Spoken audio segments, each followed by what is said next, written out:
आज हम लोग रिलेटिव प्रोनाउन के रूल नंबर 14 पर चल रहे हैं। बेटा ध्यान देना, रिलेटिव प्रोनाउन के रूल नंबर 14 पर हम लोग चल रहे हैं। 14 क्या है कि रिलेटिव प्रोनाउन के बाद प्रयुक्त क्लाज में, ठीक है बेटा, क्लाज का अर्थ हमने आपको बताया था। क्लाज का मतलब क्या होता है बेटा? उपवाक्य, ठीक है ना। प्रयुक्त क्लाज में प्रोनाउन को सब्जेक्ट के रूप में प्रयोग नहीं किया जा सकता। जब फिर बात समझिएगा, रिलेटिव प्रोनाउन के बाद, है ना, प्रयुक्त क्लाज में, ठीक है, प्रोनाउन को सब्जेक्ट के रूप में प्रयोग नहीं किया जा सकता। Now let's see an example here, the student who has come late he is intelligent. देख रहे हैं बेटा, रिलेटिव प्रोनाउन कहां पे है? ये है आपका रिलेटिव प्रोनाउन, क्या है? हु है, ठीक है। अब इसके बाद इन्होंने कहा कि जो क्लास प्रयुक्त होता है उसमें प्रोनाउन सब्जेक्ट के रूप में नहीं हो सकता है, लेकिन आप देख रहे हैं कि ही का प्रयोग देखिए जरा, ही यहां पर सब्जेक्ट के रूप में प्रयोग किया गया है, ठीक है ना, तो हमको नहीं करना चाहिए। ओके, तो करेक्ट क्या हो जाएगा? The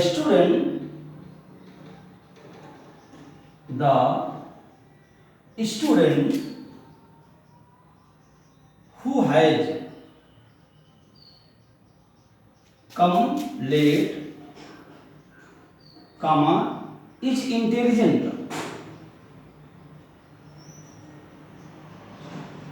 is intelligent। ध्यान देना बेटा। दूसरी बात मैं आपको बताना चाहता हूं कि हमने आपको बताया था कि यदि रिलेटिव प्रोनाउन के पहले जो नाउन जो प्रयोग हो रहा है, ठीक है, यदि यह कॉमन जेंडर है, यदि वह क्या है? कॉमन जेंडर हो, मतलब ये हमें ना पता हो कि फेमिनिन है अथवा मैस्कुलिन है। कल मैंने आपको एक रूल लिखाया था, याद होगा, तो हमने बताया था आपको कि बेटा, तो हमने आपको बताया था जब कॉमन जेंडर होगा, ठीक है, तो रिलेटिव प्रोनाउन जो हमने यहाँ पे हु किया है, अगर आप चाहें तो ज्यादा बेहतर होगा कि दैट का भी आप प्रयोग कर सकते हैं, ठीक है, या हु का प्रयोग भी राइट है, कोई दिक्कत नहीं है। आप यहाँ ये कर सकते हैं, the student that has come late, okay, that has come late is intelligent, कोई दिक्कत नहीं है, ध्यान दे दीजिएगा, ठीक है। तो हु का प्रयोग और दैट का प्रयोग दोनों हो सकता है, ठीक है, तब जब कॉमन जेंडर होगा। और दूसरी बात जो आपको हमने नियम लिखा है कि प्रोनाउन का प्रयोग नहीं हो सकता है कर्ता के रूप में, तो हमने ही का देखिए यहाँ पे हटा दिया। दूसरा है the teacher who teaches me English, है ना, ही बिलोंग्स टू प्रयागराज, ठीक है ना। तो देखो मुझे बेटा, यहाँ पर आपने रिलेटिव प्रोनाउन क्या है आपका? हु। इसी के बाद देखिए ही यहाँ पे प्रोनाउन एक कर्ता के रूप में आया है ना, फिर क्या करना है? उसको हमें रिमूव कर देना है, उसे हटा देना है, ठीक है। तो करेक्ट सेंटेंस क्या आ जाएगा? द टीचर हु या दैट दोनों प्रयोग कर सकते हैं, दैट टीचेज मी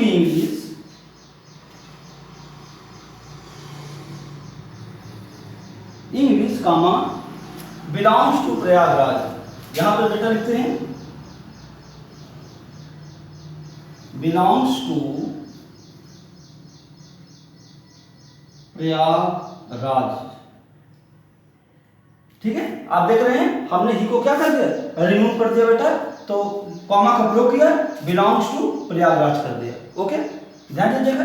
अब रूल नंबर अपना 15 है बेटा। इसमें 15 में क्या है? यदि रिलेटिव प्रोनाउन के पहले प्रीपोजिशन का प्रयोग हो, ध्यान रखिएगा, जो रिलेटिव प्रोनाउन है जैसे विच का प्रयोग है, whom का प्रयोग है, whose का प्रयोग है, ठीक है बेटा, दैट का प्रयोग है, रिलेटिव कहते हैं यदि रिलेटिव प्रोनाउन के पहले प्रीपोजिशन का प्रयोग हो, है ना, किया गया हो, तो उसी के अर्थ में, ध्यान रखिएगा, उसी के अर्थ में, ऐसा नहीं कोई प्रीपोजिशन आप प्रयोग करना चाहेंगे तो नहीं हो सकता, ऐसा नहीं होता बेटा। इसका मतलब यह हुआ कि उसी के अर्थ में, है ना, वही उसी प्रीपोजिशन कहते हैं, उसी के अर्थ में उसी प्रीपोजिशन को रिपीट नहीं किया जा सकता, रिपीट नहीं कर सकते हैं, ठीक है। जैसे हमने एक सेंटेंस लिखा, द बॉय विद whom, है ना, इसका अर्थ क्या मतलब है? द बॉय विद whom, लड़का विद whom जिसके साथ, है ना, I used to go to school with, है ना, इसका अर्थ क्या हुआ? I used to go to school with, जिसके साथ मैं स्कूल जाता था। तो ये तो पहले ही हमने के साथ की अंग्रेजी हमने विद का प्रयोग कर दिया, आप देख रहे हैं, रिलेटिव प्रोनाउन के पहले कर दिए हैं, तो आपने लिखा ना कि उसी के अर्थ में दोबारा प्रयोग नहीं हो सकता है। इसका मतलब है यहाँ पर जो विद का प्रयोग है या रॉन्ग है, या क्या बेटा? रॉन्ग है, ठीक है। तो विद को हमें क्या करना पड़ेगा? रिमूव कर देना पड़ेगा, है ना। तो अपना जो करेक्ट आंसर हो वह हो जाएगा द बॉय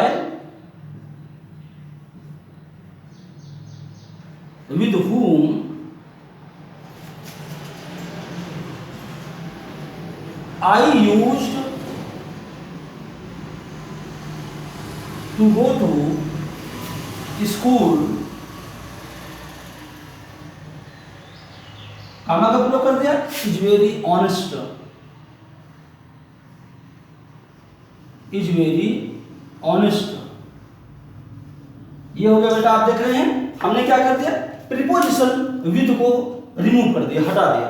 ओके बेटा, इसको नोट कर लो फिर से।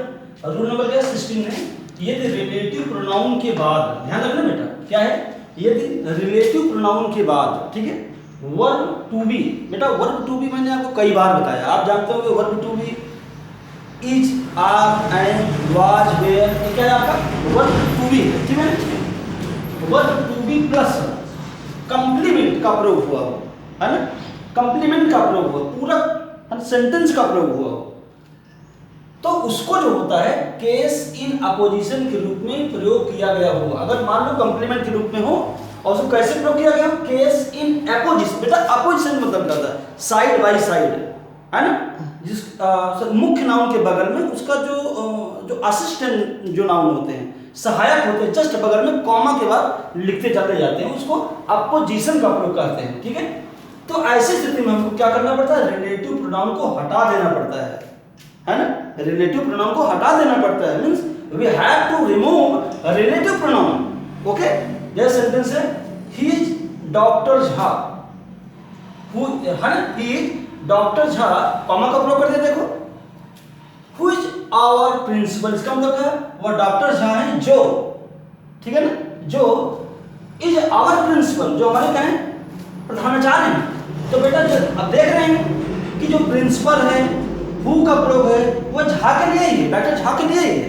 ऐसे स्थिति में हमको relative pronoun who co remove करना होगा, तो हो जाएगा अपना सेंटेंस करेक्ट हो जाएगा, he is doctor Jha, comma is our principal, is our principal.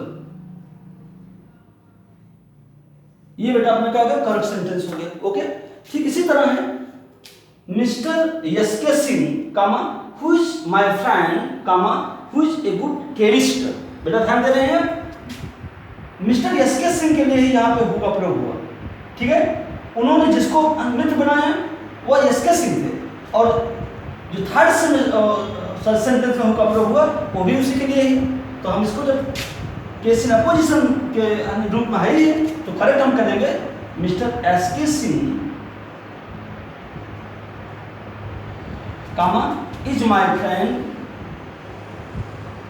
Is my friend, is my friend, comma a good chemist, a good chemist.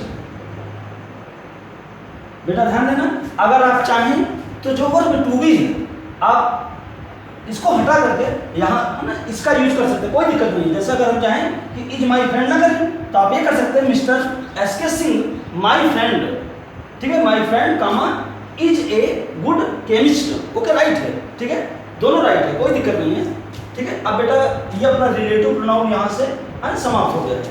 उसी के एक क्रम में था इंट्रोगेटिव प्रोनाउन, जो बहुत छोटे छोटे हैं, ठीक है। हमने लिखा कि जिस प्रोनाउन का प्रयोग किसी व्यक्ति अथवा वस्तु,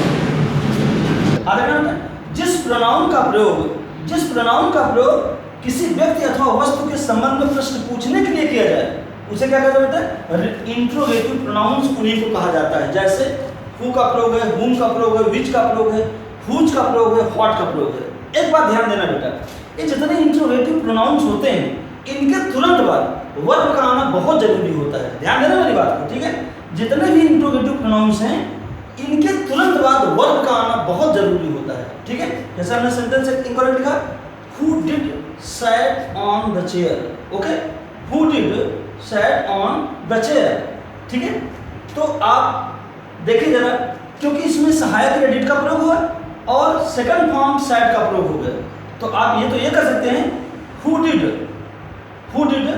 सिट ऑन द चेयर, ठीक है, अथवा ये करें who sat on the chair, who sat on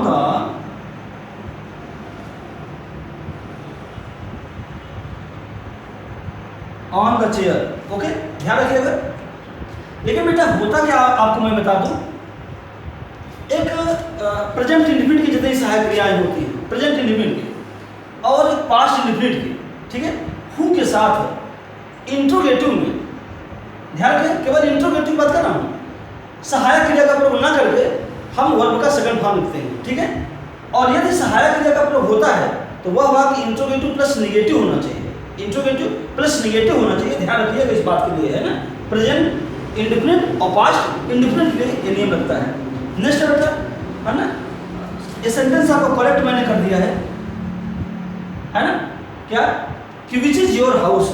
आप देख रहे हैं विच एक इंट्रोगेटिव प्रोनाउन है, इसके तुरंत बाद एक वर्ब क्या आ गया, इज आ गया है ना, विच इज योर हाउस, ठीक है, ये आपका इंट्रोगेटिव प्रोनाउन हो गया। आगे बढ़ो, नेक्स्ट अपना एक्सक्लामेटरी प्रोनाउन, है ना, एक्सक्लामेटरी प्रोनाउन जिसको विस्मय बोधक सर्वनाम कहते हैं।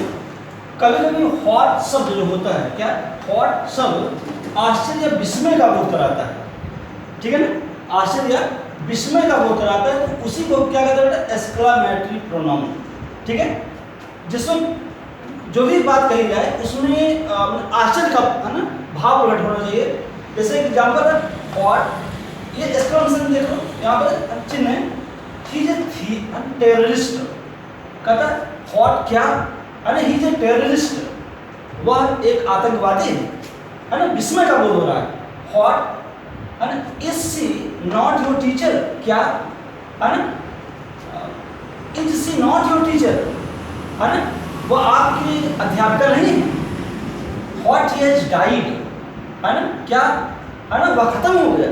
ये सब क्या बेटा, ये आश्चर्य का बोध हो रहा है ना, विस्मय का भाव प्रकट हो रहा है, इसलिए हम इसे क्या कहते हैं, एक्सक्लेमेटरी प्रोनाउंस कहते हैं। ओके, ध्यान दीजिएगा।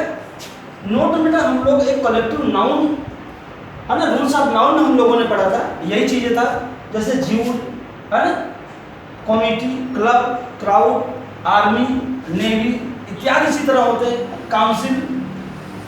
यदि इनसे एक मत का बोध हो, मतलब यदि इनका विचार किसी भी मैटर पर एक हो, ठीक है, तो हमें वर्ब, आप देख रहे हैं वर्ब सिंगुलर और प्रोनाउन इट्स का प्रयोग करना चाहिए। कब, जब इनका मत एक हो तो, ठीक है, परंतु यदि इनका मत भिन्न भिन्न हो, इनके विचार यदि भिन्न भिन्न हो, इनके यदि निर्णय भिन्न भिन्न हो, तो हमें प्लूरल वर्ब का प्रयोग करना चाहिए और प्रोनाउन दियर का प्रयोग करना चाहिए, ठीक है, ध्यान रखिएगा। प्रोनाउन, है ना, प्रोनाउन दियर का प्रयोग करना चाहिए। कब, जब इनके मत, इनके विचार अलग अलग हो, और जब एक हो तो इट्स का प्रयोग करना चाहिए। जैसे हमने एग्जांपल दिया, the panchayat was divided in its statement. आप देख रहे हैं, जब पंचायत वाज डिवाइडेड, जब पंचायत के लोग जब अलग अलग हैं, इसका मतलब है कि सबका राय अलग अलग होगा, तो ऐसी स्थिति में हमको वर्ब, है ना, वर्ब का प्रयोग करना चाहिए।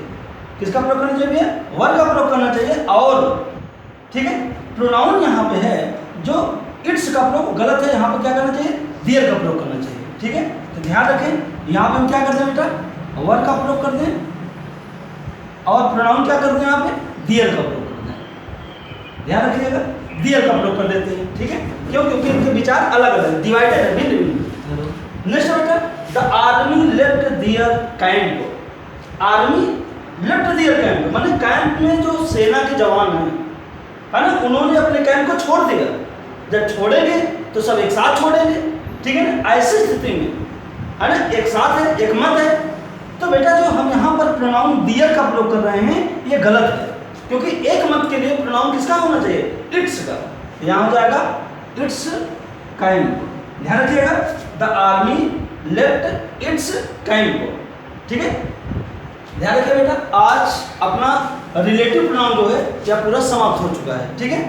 तो हम 2 दिन जो है, एक आपका सैटरडे और दूसरा संडे, ठीक है, सैटरडे और संडे। सैटरडे को हम आपको नाउन बेस पर, ठीक है, एक्सरसाइज कराएंगे और आपको देखेंगे कि आप अभी तक जो है कितना जो है आप कवर किए हुए, ठीक है। कुल मिला करके टेस्ट योरसेल्फ, आप स्वयं का टेस्ट आप करेंगे कि हम कितना हद तक इसको हल कर सकते हैं।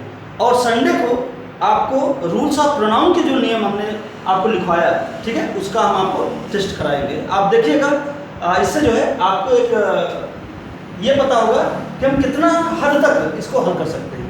ओके, ठीक है, और यही से हम आप, है ना, हम लोग क्लास को समाप्त करते हैं, है ना। लेट्स फिनिश आवर क्लास, है ना, टुडे हियर, और I will meet you